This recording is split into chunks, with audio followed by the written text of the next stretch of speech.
and welcome to Logan Sounds Off, where I talk about books, music, and a whole lot more. I'm your host, Logan Kelly.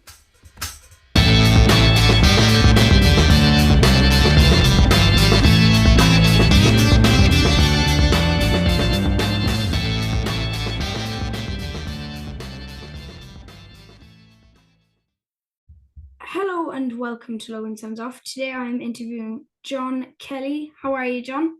Very good, Logan. How are you? I'm brilliant, thanks for asking. For those who have been living under a rock for the past couple of years, could you tell us a little bit about yourself? Well, I'm from Enniskillen in County Fermanagh. Beautiful county, full of water. Not much else, but that's all the better for that. I currently work in radio and television, mostly on RTÉ and also on an American station called Sirius XM, and work in radio and television.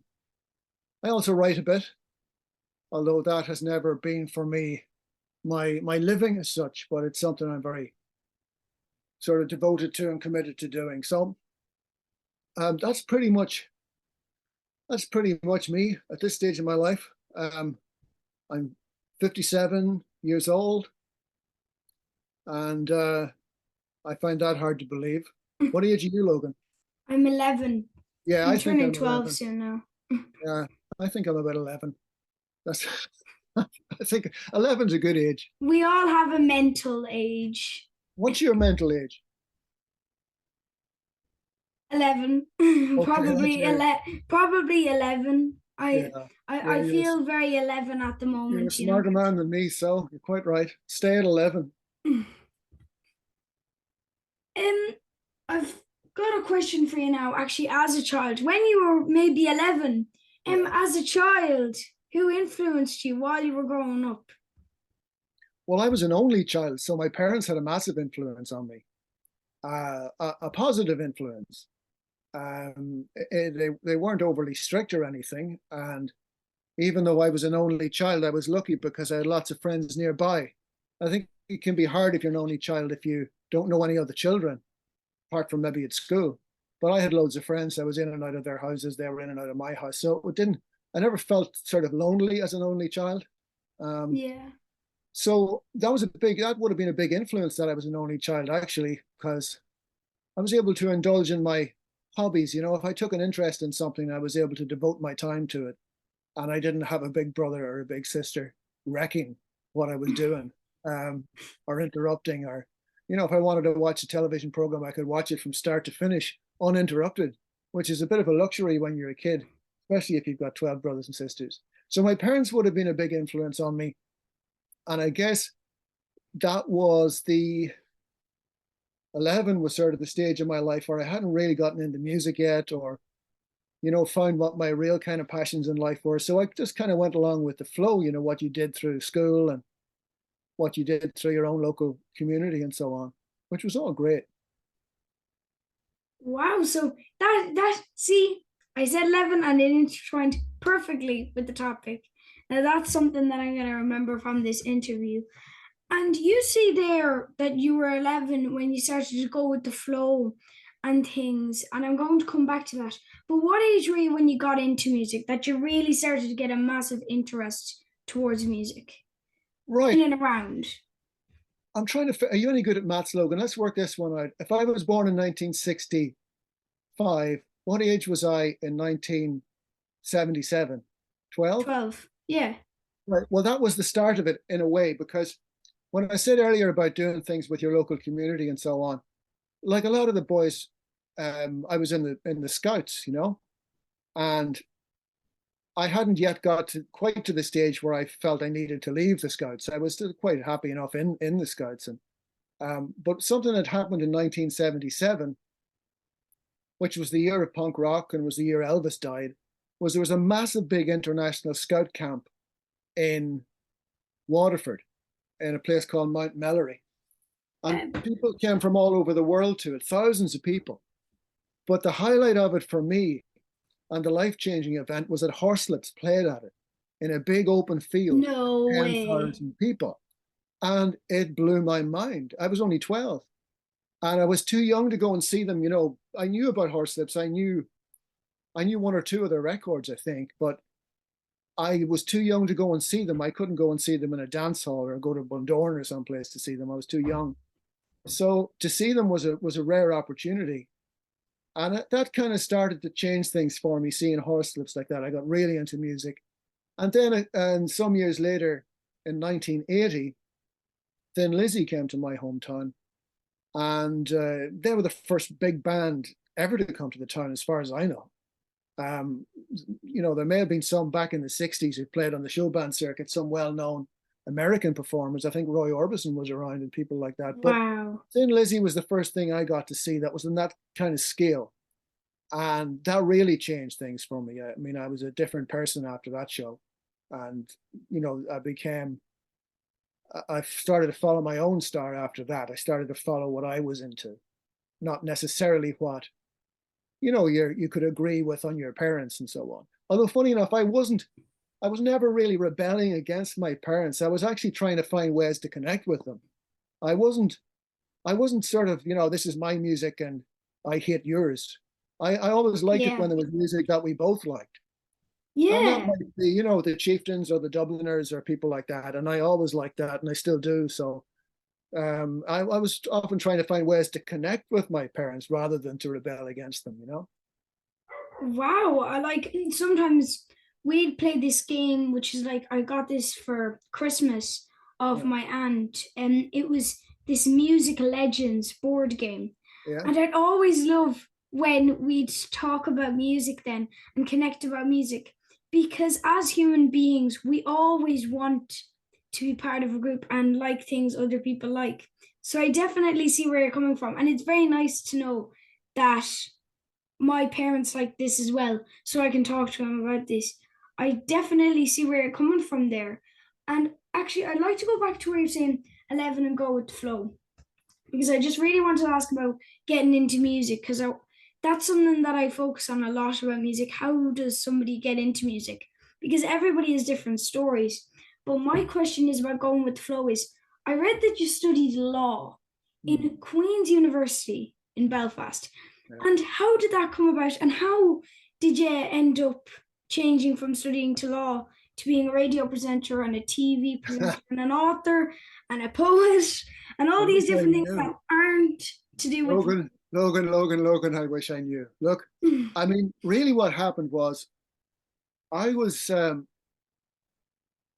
I was pretty good at school, you know, in terms of exams. You know, I always was up near the top of the class, I guess, but not, I mean, in the secondary school, I wasn't, but I would have been in the top 10 or so, or top 5, or whatever it was.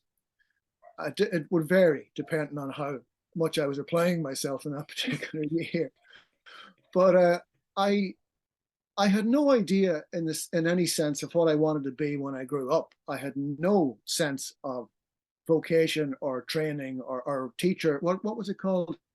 Working. What there was a class actually. Come to think of it, I completely careers. Careers was there was a careers class, and Wow. there were. And it was. I think that was basically just a room with lots of leaflets in it. So it was no use to me, and I didn't really. I had no idea what I wanted to do or what I wanted to be. I had no particular ambition that was in any way realizable. You know, I wanted to play for Arsenal and I wanted to play in Thin Lizzy and stuff like that, but that wasn't going to happen. And I did know that. But I ended up getting the grades that qualified me to do law. You know, I didn't particularly want to do law. But I didn't really know what it was or anything about it or what it would mean. There were some people in my year at university who knew exactly what they were doing. Maybe their parents had a legal practice or something, and they were going to go and work in that, and they knew what it meant. I had no idea what it was. So for me, it was largely I wanted to go to university. I wanted that experience, but I didn't really have any particular thing that I wanted to do. So I got the grades for it, and that's the only reason I ended up doing it. And then I ended up working in media because while I was at university, I was asked to do some things for the local BBC in Belfast. And that was based on the fact I was writing for the Students' Union newspaper. So they asked me to do bits and pieces to review things and talk about things. And I did this for the laugh and for the, you know, the £15 check that you would get, which to me was hugely exciting. You know, you get a lot with 15 quid in those days. And at least I think that's what the fee used to be, something like that. And one thing led to another. And suddenly, you know, I was asked, would I fill in for somebody or would I do my own show? And it ended up being my job without really me planning it or working on it too much. I never trained in journalism. I don't think I was ever taught anything about radio. I was never shown how to use a microphone or anything like that. You know, what distance you should, I still don't know what distance you should be from it or anything like that. It's And I'm not, experience. It's yeah, not. It's I not hope so. knowledge. It's experience. Yeah, And I'm that not helps you with the technical mic. either. So I ended up, you know, I'm not sure, to be honest, how I ended up doing it, but that's what I've been doing now since I started doing radio shows at nighttime around about 1987. And I've rarely been off the air apart from vacation in the intervening years. So that's a long time, you know, sort of Monday to Friday or Sunday to Thursday, whatever it was, since 1987. So Wow, I that's hadn't actually planned it. crazy. Yeah, It, it is when I think it's about it. now I say this about this law story. It's not only the maddest and most mental story I've ever heard, it's also the coolest. And it's a life lesson and it has some morals in there. You can go with the flow and it'll end up great. Because now look at John, author, poet, worked as a musician for some time, which we'll get back to, works on radio, works on TV. So you can see it does get you somewhere. Logan, you should be my agent, you know that? See, Because I haven't heard it put as nicely as that before. But I was also lucky, Logan. Don't forget, I was lucky too. You know, I fell into things, and yeah, I had the opportunity. You know, sometimes it's not just the opportunity; it's the opportunity to take advantage of the opportunity that you need as well. You know, and sometimes, I mean, in later life, I've been offered things, and I wasn't able to do them because, well, I have a job, or I've got kids, or no, I can't be in America on Friday. You know, this kind of stuff. Whereas back then, anything that came up, I could go, yeah, I'll give that a go. You know, didn't really think anything through. So it's good when you're young, actually, to have a crack at things and say yes. I mean, a lot of the times nowadays I'm saying no to things because I can't do them. You know, I'm not in a position to take on a project or try something different or something new because I have responsibilities to my job or my family or whatever it is. So if you are kind of younger and little more free, say yes to things. I have a lot of friends who've become very, very successful at things that they do. And when they were first asked to do them, they knew nothing about it. But they kind of bluffed. It's the old joke about actors, you know, can you ride a horse? Yep. They always say that, whether they can or not. And that's to get the part. And I know people who've been asked to write operas, and in their head they're saying, I don't know anything about opera, but they say, wow. yeah, I'll do that. Yeah. So, you know, I mean, be open-minded about things because when you get a little bit older, it's just less easy to take advantage of opportunities sometimes. That see this see John's giving you life lessons now along with the interview. So listen to these. Like That's just go because I'm very just old, Logan. I'm really old. you're not that old. I know older.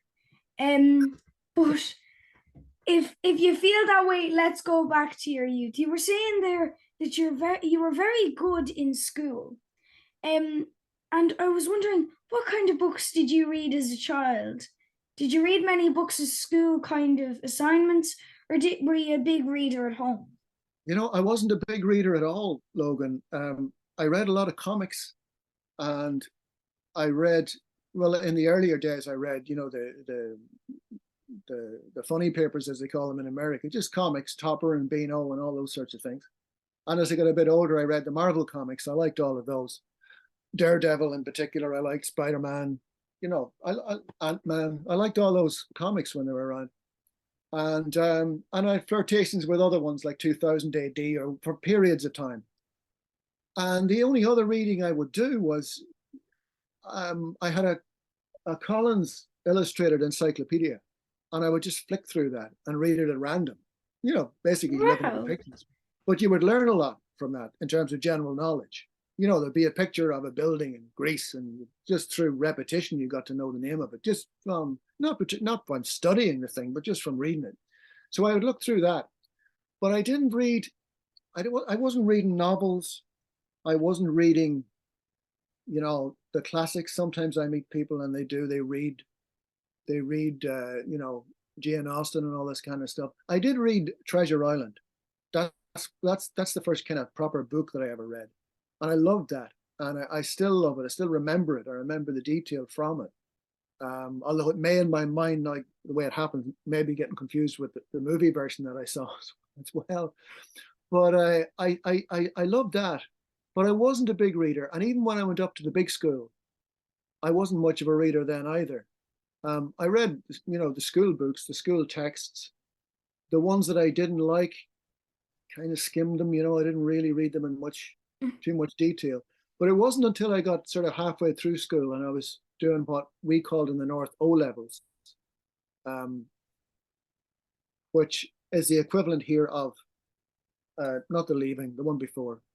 Junior cert, yeah. Junior cert. And it's then we were introduced to some good books in English. We did trying to remember what it was. Great Expectations by Charles Dickens. Yeah. That's a great book. And some of the poetry, it was Wordsworth, stuff like that. But also, I introduced them for the first time to Seamus Heaney and people like that. And I was into doing English. I liked it, and I ended up then doing A-level English, equivalent of doing it for leaving. And then we started to read James Joyce, read Shakespeare properly. We'd done a little before. Things like that. And that set me off. I suddenly realized that there's something to this reading, and there's a great pleasure to be had in reading a good book.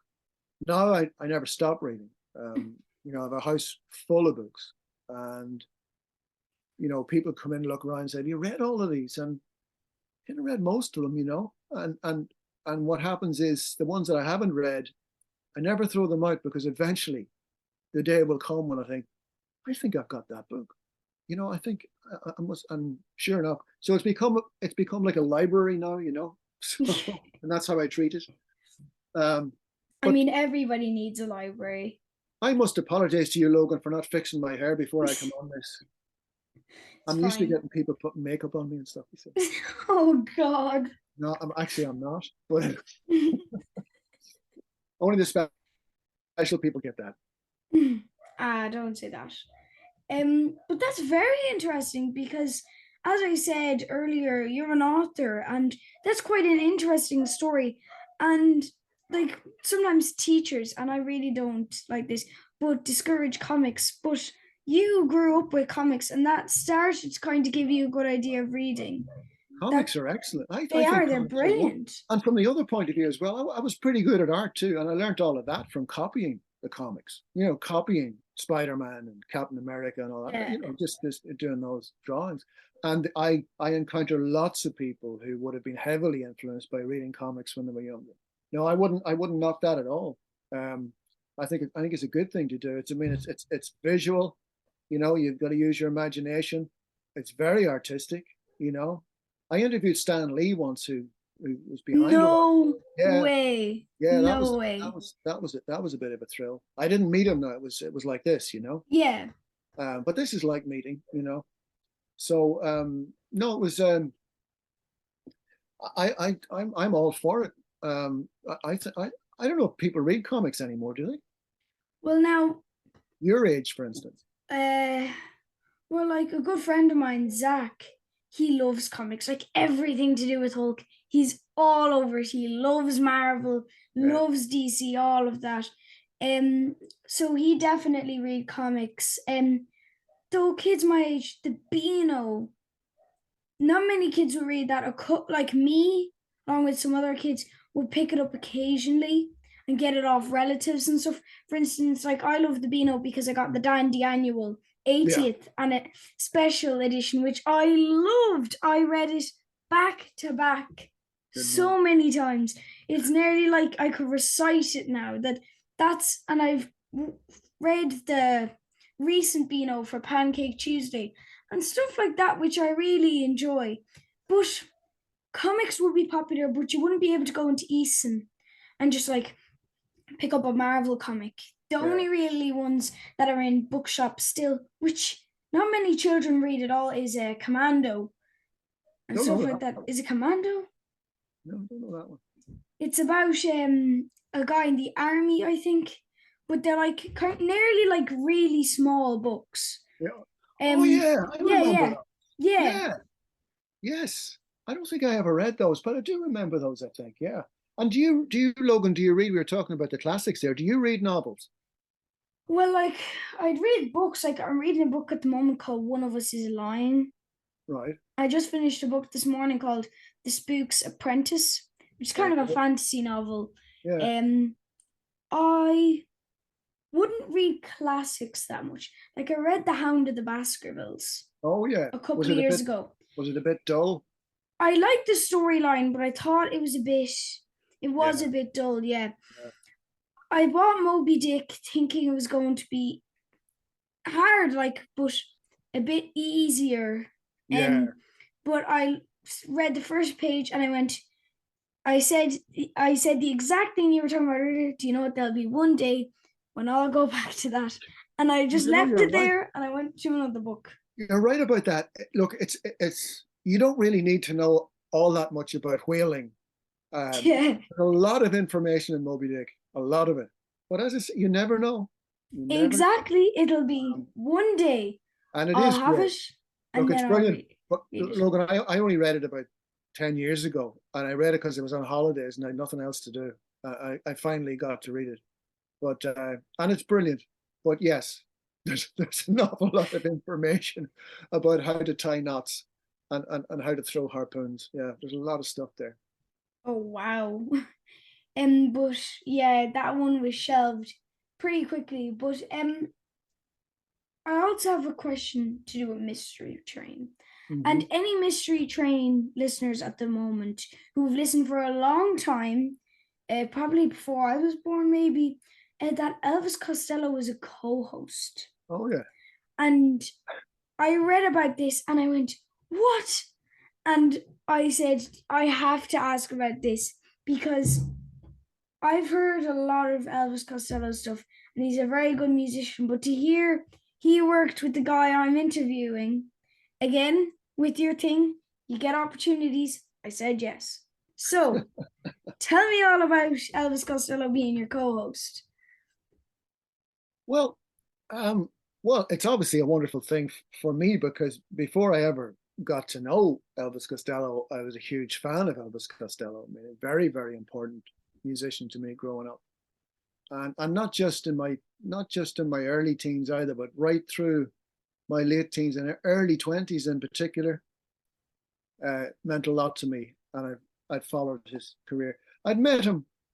I'd met him at a couple of events, gigs, or other people's gigs. I'd met him briefly, and so to cut a long story short, Logan, at the time he was living here. Um, I live in Dublin. He was living not all that far away from where I live, and I was on the radio here, and I'm not sure exactly the sequence of events, but there was music. There was music being sent to the show from a particular record label, and I thought, "Who's sending me this? This is really good stuff." So I rang the label and I said, "Why are you sending me this? And thank you for this music you're sending me. It's great to get it. How do you know about the show?" And they said, "Well, a friend of the label listens to your show." And as soon as they said that, I went, "That's him. It's got to be." So I said, "Well," I said, "Is it Elvis?" And they said, "Yeah." And they said, "Well, if he ever wants to come in, you know, if he wants to be part of the show, he'd be more than welcome anytime." And a couple of days later, I got a call. It was him. So I said, "Do you want to come in?" He just arrived in with a box of CDs, and we just, traded CDs for most of the night.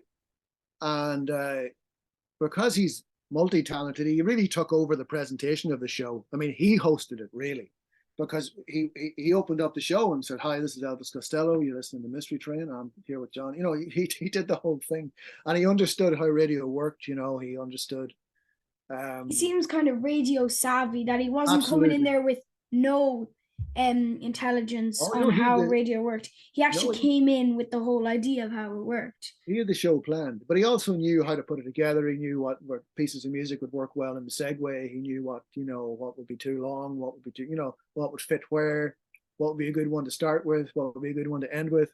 So it was wonderful. And we must have done that, I don't know, maybe 7, 8 times over the years. And he doesn't live here anymore. And I kind of miss that. I do keep in touch with him all right, but I miss him not just coming in. He might be at a loose end and he'd say, I'll come in, or I'd say, look, do you fancy, I miss that opportunity because Yeah. I learned a lot of music from him, and he'd also, he'd leave me a few CDs behind, you can have that one. I've got 2 of them or something. So it was an exchange between music fans, actually. Yeah. I should say, obviously, I wouldn't lose sight of the fact that he's Elvis Costello, or anybody I'm dealing with. I still retain that admiration and respect for who they are and what they've meant to me growing up. But when you get into that scenario, it's just 2 people who are into music talking about other people's music. So he's off the hook talking about himself, and I don't have to ask him interview questions. So we're just 2 people exchanging music the way you do with your mates, your mates at school.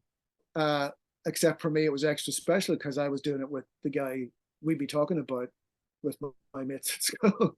So it's as a privilege, and a great blessing in my life. That's for sure. That's actually really lovely to hear.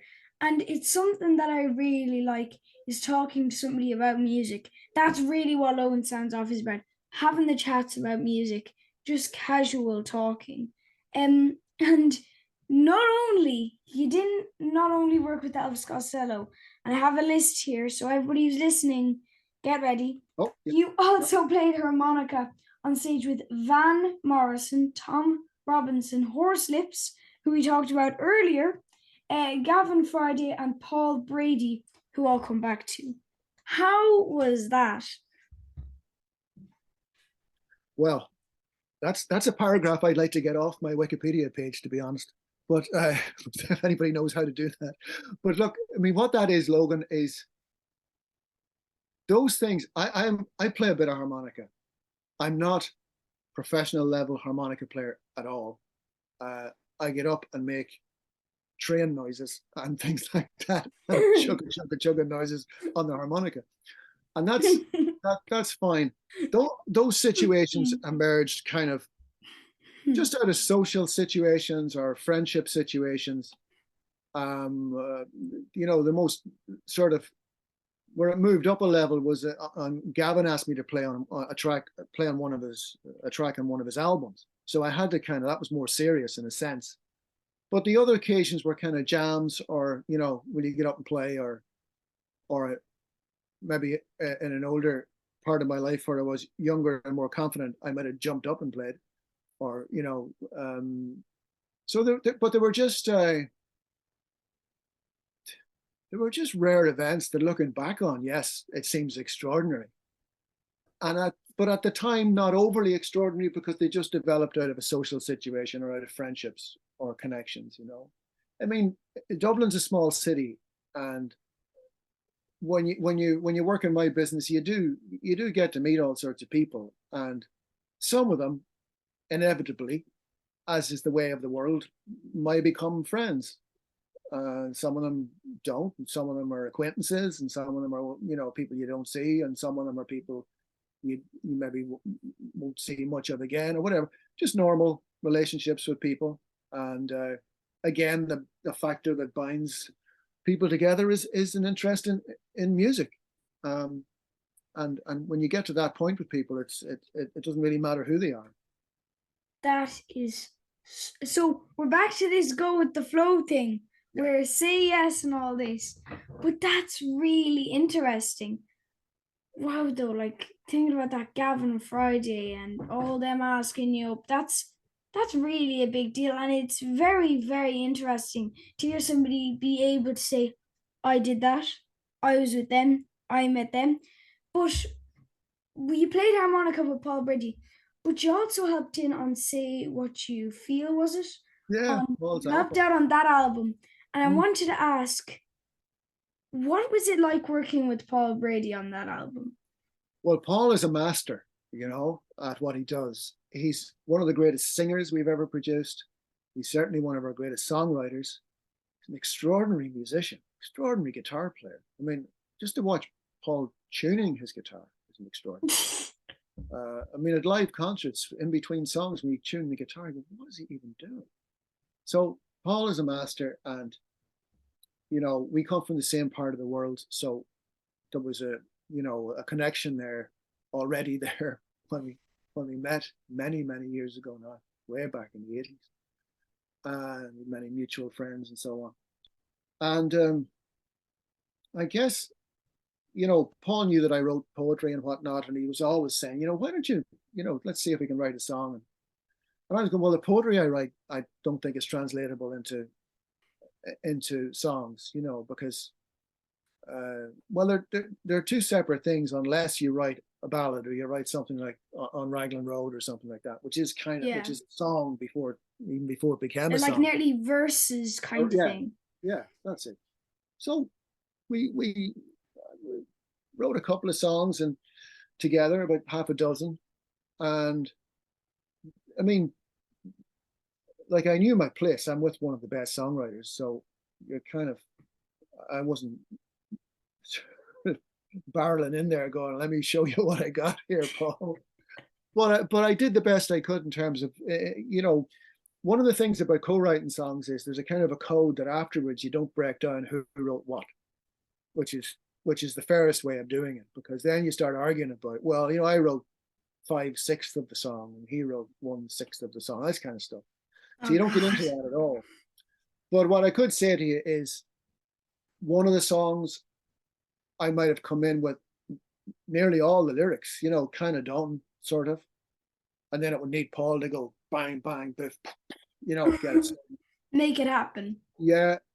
And, obviously the music was his and the structure and how to turn what I'd written into a good song. I couldn't have done that at all. And then there were other songs where I'd say Paul had written 99% of the song and I maybe give him a line or two, and then and Paul would go, right, that's it, that's that song done now, that kind of thing. So it's very hard to talk about because it's not what you think, and it wasn't entirely Paul writing the music and me writing the words either.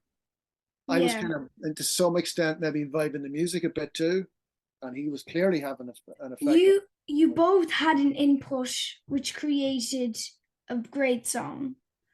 Well, some of them, a couple of those songs, I think, are really good, and I think it's funny, it's easier for me to talk about those songs and say they're good because I can't claim all the credit, if you know what I mean. I've rarely written a poem and would be prepared to say, well, that's a good one. Everything I would want to redo. But with the songs when they're co-written, I kind of stand back from them with a bit of distance because it was created by another entity. It wasn't created by me. It was created by something else. And but it was a huge honor. I mean, I'd love to do it again sometime, but maybe do it, in an informal kind of a way, just get together. But I think that co-writing thing is difficult for all people, even people at the very highest level. Songwriters, really well-known songwriter meets another really well-known songwriter, and when they get together to write songs, it may or may not work, but it can be a complicated bit of choreography involved in the first one to make a move. What do you think of this? What do you think of that? That's very interesting actually to see, because I know some musicians and they've talked to me about how they make music and different things, but that unspoken rule you're talking about there, I did 1/6 of it and stuff. I've always kind of sensed that that's a rule, but I've never really thought about it that way. So that's definitely changed the way I look at music in some shape or form. But you were saying there that you can't kind of transfer poetry or translate poetry into a song. And I completely agree with you on that particular point. But you wrote two poetry volumes, and one of them called Spaces, was it? And another one called Notions. And I was kind of wondering, obviously you got into broadcasting, but when did you kind of decide yourself when you were going to write poetry, and why did you want to write poetry? Well, I wrote poetry at school. I wouldn't like anybody to see it. I wouldn't like to see it myself, to be honest. Um, That's a bit harsh on yourself. and this is not poetry I was asked to write, for class. This was stuff I was writing myself. It was basically just words, Logan. It was just me being fancy with words and playing around with them, but it didn't mean anything. And then I wrote my last year at school, or was it my first year at university? I wrote a poem and it was published in the Irish press. And back then, that was a kind of a it was a big thing to get your poem in the newspaper, and it was in Saturday's Irish Press. And I started writing. So I was writing poetry when I was at university, and would be involved in student events where I'd be reading the poetry, myself and fellow students who were all trying to figure out how to do this thing. And then other established poets would come and read at the university, and I would always go to the readings. And sometimes we would get to read with them as well. So there were some big names coming through, like, well, Heaney was one. I mean, I did a reading, I was on the same bill as him a couple of times. And, other well-known, I pick it up. And when I was at university, various poets used to come and visit, well-known writers, and I would always go and listen to them. Sometimes we shared the stage with them as well. We were allowed to read too at some of these events. But well-known people like Heaney and Derek Mahon came, and well-known figures, and that was obviously very inspirational. And but I never had enough for a book. I never had enough good ones or respectable ones, and even though there might have been at the time some expectation that some of us in the little crowd of people that I operated within may have brought out a book, it never seemed to happen. So I kind of fell away from it for a long time, almost to the point where I couldn't understand why I'd ever written any poetry in the first place. I couldn't connect with it at all. And then round about when I hit 50, a long time later, I started again because I realized I was writing poems in my head, but not writing them down. I'd be lying in bed and I'd write something or think of something, but I wouldn't write it down. And I thought, right, you're wasting stuff here. Write it down on paper at least. So I started using not paper, I started using the note app on my phone, and I was tapping stuff into that. And suddenly I got fired up again, and I got together enough for a first collection. And then, pretty hot on the heels of that, second collection. I have a third collection sitting here, but it'll be another 3 years before it comes out, if it comes out at all, which is probably good because it can sit there in the drawer and stew and marinate, and the poems can talk to each other and see what becomes of them. So I have a mad me. mental picture from that. I have a very weird mental picture from that. But go on, sorry. Well, it was a strange. I didn't think it would happen. I didn't think I'd ever start publishing poetry, to be quite honest. But there it is. I'm glad I do. It's a bit all consuming. And yet it's not that wise to be spending all your time on something which is going to be read by 6 people, and you're not going to make a living from it. But then poetry is not a job in that sense. It's a strange disposition, I think. I don't think it's very hard to describe why you do it, and it's very hard to describe why you do it to someone who's more practically minded about, aren't there other things you could be doing, John? Well, I'm thinking, well, yeah, there probably are, and things I could be getting paid for maybe. But at this stage, I'm sitting there trying to get Fermanagh to rhyme with Nirvana, things like that. do you know what? I'm just thinking of a poem there in my head. I'm never gonna say it out loud, but or write it down as you said. But that's I'll write it down, Logan. For You a don't have to man show it. Nirvana. No, but write it down. You don't have to show it to anybody. I mean, do it for yourself, because that's what I started doing. I was doing it for myself. I'd know it wasn't a career move, and it wasn't. I'm well past the age now that I'm actually looking for attention or anything. So I just I was doing it for myself, literally for myself. So don't throw it away. Write it down. I'm not telling you what to do. You clearly know what you're doing Oh yeah, already. I know that, But write it down. I will. And now I've got a question actually back with Mystery Train. Yeah. With you've got a very eclectic mix, and I think you can agree with that as well, especially on Mystery Train. But I was gonna ask, how long does it take to compile, and how do you compile your playlists for Mystery Yeah. Train? Well, it's an interesting question, Logan, but it's very difficult to answer because I can't say how long it takes to compile a program, because you're using information that's in your head and has been in your head maybe for decades, you know, and that information has been augmented by more recent information, such as X has a new record out, and I've listened to half of it, and the first two tracks are brilliant, and I remember them, and I must play that on the show. And that song, it kind of reminds me of a Burt Bacharach tune, so I maybe play one of his, and then you remember some. So I'm kind of constantly compiling shows, constantly. It's a non-stop thing with me. I don't go into a room and just do it. It's happening all the time. I use my phone a lot, make up little playlists. If I hear something on the television, I go, oh God, I haven't heard that in years. I must play that on the show. So I'm up looking for a piece of paper to write down to remind me of it. So it's an ongoing process. And especially the way I do it, where I like the music to suggest the next piece of music somehow. And that's an enjoyable process, very rewarding process when you think, oh, that was good. That really worked. That came together very well. So how long does it take me to put a playlist together? Oh, a long time actually. Wow. The last part of it, the actual assembly of,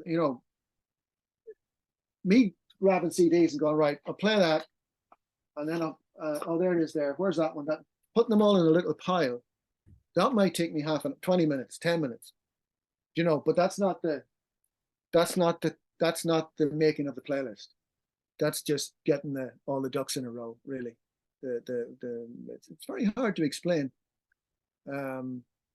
Because some people understandably might think, well, you do an hour's music or 2 hours music, that's 2 hours work. But, it's not really. Somebody else, I know experience is a lot of it and being used to doing it. Sometimes people doing it for the first time, or maybe filling in for me when I'm on holidays or something, say, God, how do you do that every night? It took me 3 weeks to put together one show. But I guess with experience, your thought processes are quicker, So somebody new to it might be thinking, oh no, I need to find a song that comes to an abrupt end. And then they spend an hour looking for one. Whereas I might know what that song is, without having to go through all those steps of going and looking for it and so on specifically. So I think the fact I've been doing it for so long is like anything else. It makes things seem easier, and for me, feel easier in ways too. Wow. And I expected that it would take you a long time because for anybody who hasn't listened to Mystery Train, listen and you'll understand why. And I'm not saying that in a bad way. I'm saying that in the show is brilliant and it's got so many different genres in it. But I've got one question for you, and that's my final question. That where you saying there, you've got loads of CDs there, and I wanted this as a final question. But do you have any recommendations, music wise or book wise, for Oh, people? well, it's hard. People ask me, often ask me, what are you listening to at the moment? and I'm often stumped because I'm listening to so much. Um, at the moment, the new album from Lisa O'Neill, I think, is an extraordinary thing. I honestly think it's one of the greatest Irish records ever made, and it may prove to be more than that if it gets out into the world. I think she's an extraordinary artist. There's nobody like her. She's got a unique outlook, musically, lyrically, every way. I think she's a very, very fine person and a great artist. So Lisa O'Neill's album is the one I'm recommending to everybody I know. Um, it depends who they are. I mean, I listen to a lot of old stuff, that maybe jazz records and stuff that I know a lot of people may not be into, but I have enough people around the world to send a link to, say, what do you think of this? So in terms of books, I don't know about you, Logan, but during the pandemic, I found it very hard to read books. I couldn't read novels. I read a lot of nonfiction, and I read a fair bit of poetry as well. But of books I've read recently, novels and so on, I was doing an interview with Joseph O'Connor for the radio show I do in the States, and he wrote a book called My Father's House. It's a very good read. It's about an Irish priest who was based in Rome during World War II. And Rome was already at this stage, the fascists had already taken control, but at this stage it was under Nazi occupation. And this priest ran an escape route, top secret escape route for prisoners of war and Jewish people to get out of Rome through Vatican City. And it's an extraordinary adventure story, and a true story at that. And that's the last kind of proper novel I've read and really enjoyed. A lot of the reading I do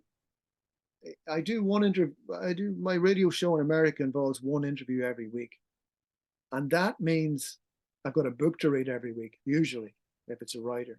And that takes up a lot of my time. So I end up reading about everything from astronomy to physics to the environment to bird song, whatever the topic is. So Wow. I'm at the stage now where I know a little bit about a lot of things and not very much about anything, All these things that you're saying, they're kind of harsh on yourself, but I You that should be my agent. You really should. Not that I have one. see, John, he said about that he started off, he doesn't know what to do, and he went to study law. Here, I'm trying to go into the media business. Turns out I could be his agent. Whoa, see? There's Straight to always the little top, Logan. changes in Straight to the people's top. lives. No, but you've said things to me, that you're very, very perceptive. I mean, what you're saying is correct. I kind of am hard on myself a lot of the time, but that's fair enough. I think that's better than being ridiculously easy on yourself. That's kind of true as well. Some people in my line of work are a bit easy on themselves, and they could do with a bit of self-examination. But you can go too far, and that's probably something I've inherited, like a lot of Irish people. I have a tendency to knock myself down before somebody else does. Wow. And that story that you're saying about my father's house there, I think a lot of people would be very interested in that, because I know myself, I've got some books up there actually that I borrowed from the Yeah. library. Sorry, I'm pointing completely wrong. I'm sorry. But I got some books there. And a lot of them are about World War II. I think all of them are, apart from two. One of them's Rory Best and my Young Samurai. So, but Surely the a rest are all lot about of World War II. you have a wide range of interests. I noticed some guitars there as well. Yeah. Have you a bass guitar as well? Well, I'll tell you now. The bass is my dad's. Right. Sorry, I'm pointing at that because of the camera the way it is at the moment.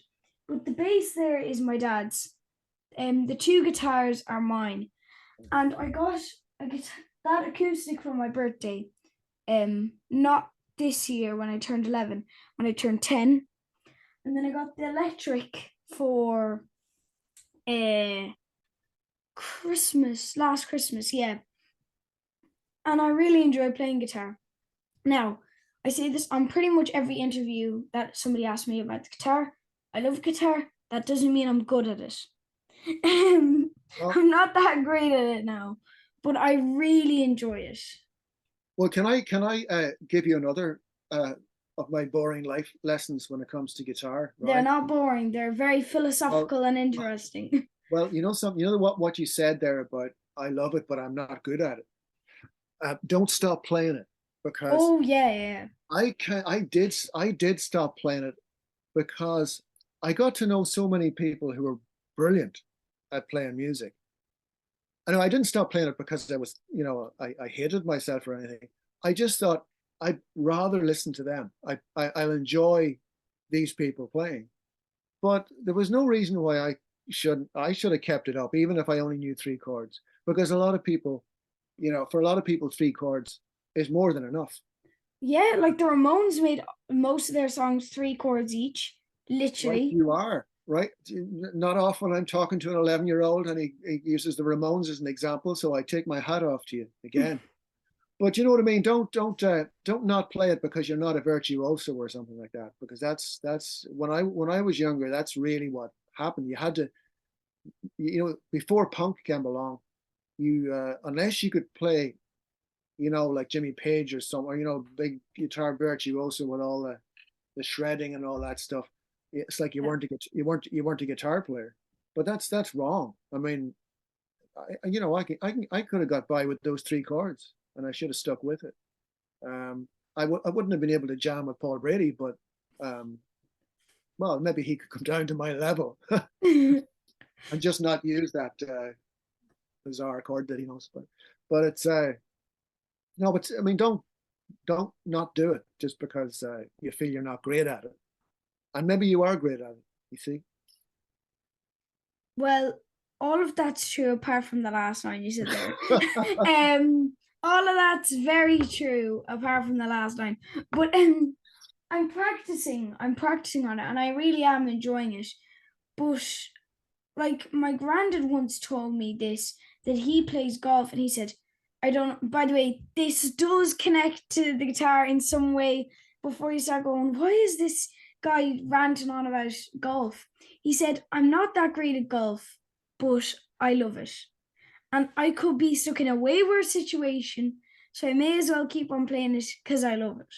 Not Quite right. because I'm that I'm not good, so I'll stop.